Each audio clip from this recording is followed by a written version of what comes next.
Joining me now, MS Now senior White House reporter Vaughn Hilliard. Susan Glasser is a staff writer for The New Yorker. Tim Miller is writer-at-large at The Bulwark, host of The Bulwark podcast, and an MS Now political analyst. And Catherine Rampell is economics editor for The Bulwark and co-host of the evening edition of The Weekend on MS Now. It's great to have all of you here. Vaughn, there was a lot of victory lap there last night. Not necessarily a ton of ideas about what comes next, but I do love a well-written line. And so I'm going to read it again. He was not there to negotiate the facts. He was there to define them. He understands something that confounds his opponents. In contemporary American politics, a good story doesn't just compete with statistics. It obliterates them. Does the White House genuinely think that's a winning message for the fall? Right now, if you're looking at polling, what effectively they've been doing for the last year has only sunk their approval ratings across the board, not only the president's, but on their handling of immigration, to the economy, foreign policy. And so for last night, there was a different tact. And let's be clear, I was talking to a close political ally of the president's who was trying to help Republicans across the finish line in the midterm elections, Chris. And the way this person put it to me is that this is the most scripted script you could possibly get out of the President of the United States, the State of the Union address. And what they focused on were the stories of folks that they believe reflected a patriotism of America. And they tried to effectively push the ball forward in a view of one that was an optimistic, the president saying that they're going to keep on winning. I was talking to Secretary Chris Wright after, saying that he hopes that Americans take away that the optimism of the country here of the next 7 months is good enough to keep Republicans in office past November. J.D. Vance just this morning suggesting that when it comes to the economy, that they're about to get over the, quote, hump, which is a different tact messaging-wise, at least some acknowledgement about some of the affordability issues and economic issues that are facing Americans than what we had seen in terms of denialism from the last months here. But I think when you're looking at where the messaging goes for the President of the United States, he is somebody who works off of retribution and divisiveness, and that is what wholly compels him. And we have seen in past election cycles him repeatedly turn to that. So in the most scripted of addresses, I think what you saw was an attempt to look at the optimism and the patriotism of America. But at the same time, there is a recollection and a realization of Republicans in the room that are going to be the ones defending their seats here, of a moment in which there may be some need to begin to distance themselves from the executive branch and their own political messaging. So, Susan, let me play what we heard from one voter. And I think this voter is pretty much the type of person you would expect to be the target audience for last night's speech. Here it is.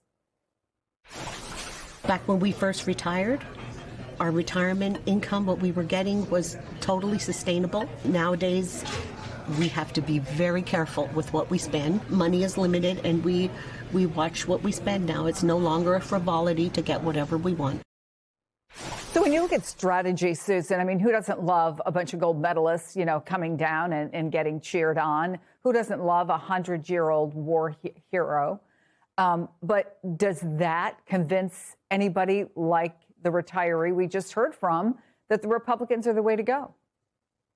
Yeah, look, I would be stunned if a single mind was changed by that speech last night. And historically, that's the case, even if it wasn't the longest and one of the most untruthful addresses ever given to a joint session of Congress. And it did set the record for most number of words, least number of news, probably, in terms of the ratio. And remember, before this speech, the White House, Caroline Leavitt, came out and said, well, actually, what Americans are going to hear from the president tonight is his case for why Republicans and Donald Trump himself are best positioned to handle the affordability crisis and address that for Americans like your voter there.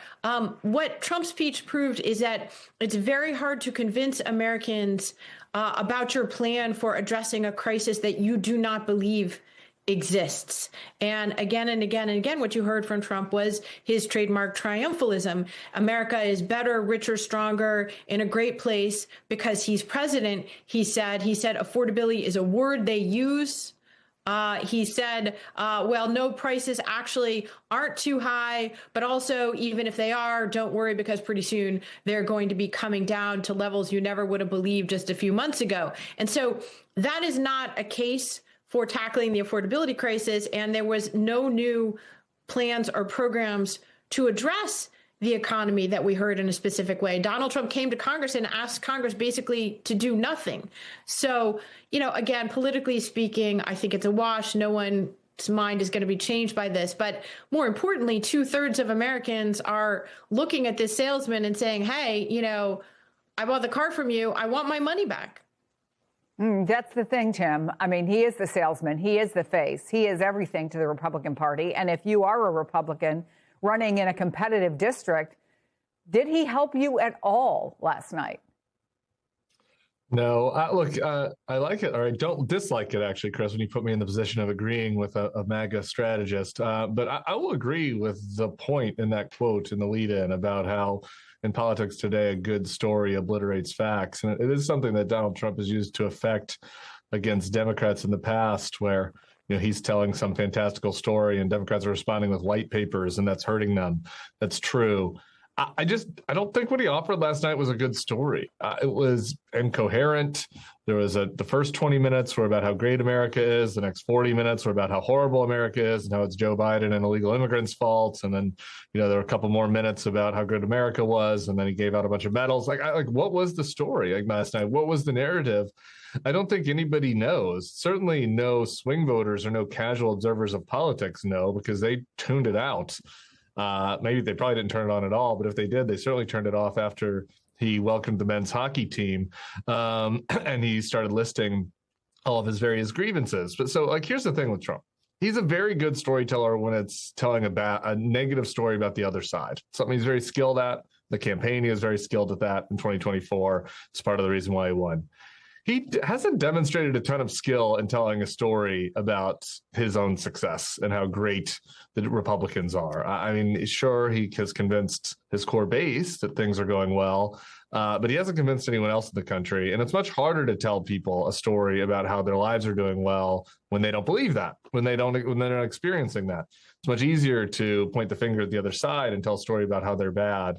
That party's got down, but I don't think that's going to do him very much in the midterms when Republicans control everything. Catherine, I thought it was an interesting moment when the president took a bit of a shot at the Supreme Court's ruling against him on tariffs. Let's remind folks what he said.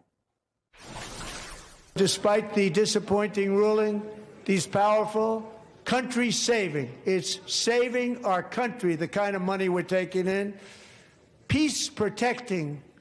Many of the wars I settled was because of the threat of tariffs. I wouldn't have been able to settle them without. Will remain in place under fully approved and tested alternative legal statutes. And they have been tested for a long time. They're a little more complex, but they're actually probably better, leading to a solution that will be even stronger than before. Did we hear there, Catherine, the president deciding to accept the Supreme Court's decision and going in a different direction on tariffs? Does that help his presidency? What did you hear in all that? No, it absolutely did not help his presidency. The Supreme Court handed Donald Trump a gift. It basically said, look, you can't continue doing this thing that is dragging on the economy, that is probably killing jobs, and that is raising prices.